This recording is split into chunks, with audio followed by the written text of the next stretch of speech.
husband and I just had our 1-year anniversary. We got married on Valentine's Day last year. It was super cute.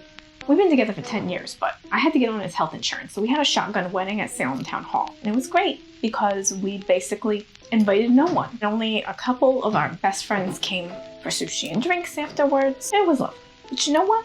I knew that no matter what happened, no matter what went wrong, there was no possible way that our nuptials were going to have a higher body count than the most cursed wedding of all time. Every night is just like Halloween as rock and roll this graveyard scene. Graveyard rock. To tell you the truth, Prince Amadeo of Savoy should have listened to his father. See, Prince Amadeo's daddy, the King of Italy, didn't approve of his son's choice in fiancés. The prince was betrothed to Maria Vittoria del Pozzo, who was a noblewoman and the 6th princess of Cisterna d'Asti. But for some reason, the prince's father, King Victor Emmanuel II, didn't consider Maria's rankings as worthy of marrying into the Italian royal family. She's a princess? D'Asti?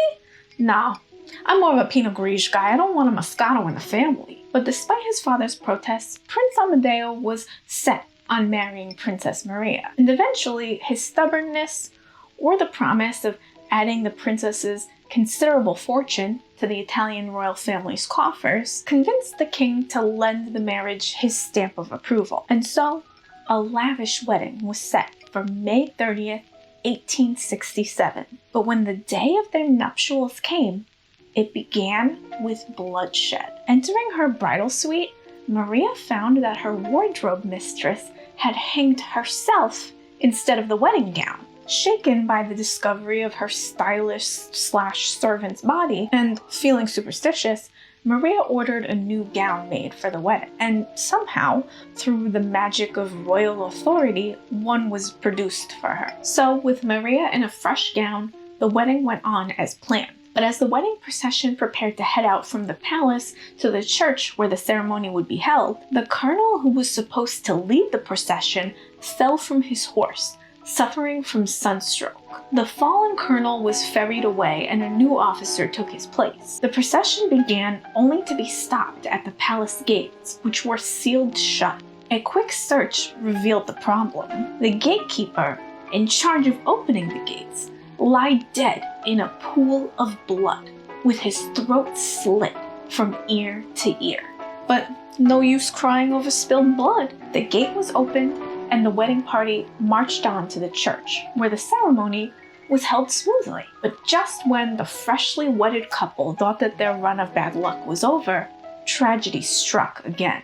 After hearing whispers of the union of Amadeo and Maria being cursed, the prince's best man promised to keep the groom safe from any unholy malediction. So as they stepped out of the church, the best man was checking his pistol in case he had to use it to defend the couple. But somehow, instead, the best man ended up shooting himself in the head with his own gun. The incident was reported as an accidental discharge, but at this point, it was clear.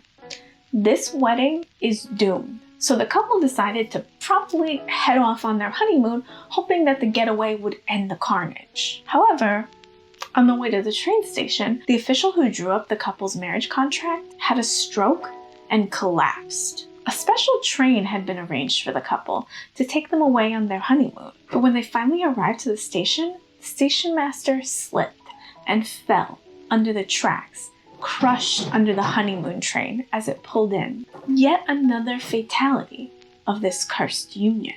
At this point, the king ordered the wedding party to return to the safety of the palace. So everyone hopped into their carriages and headed back, guarded by armed officers. But as they hurried back to the palace, one of the officers flanking the couple's carriage fell from his horse. He was run over by the wheel of the couple's carriage, and he may have survived the accident if not for the splendid medal pinned to his uniform, which was crushed into his chest, killing him.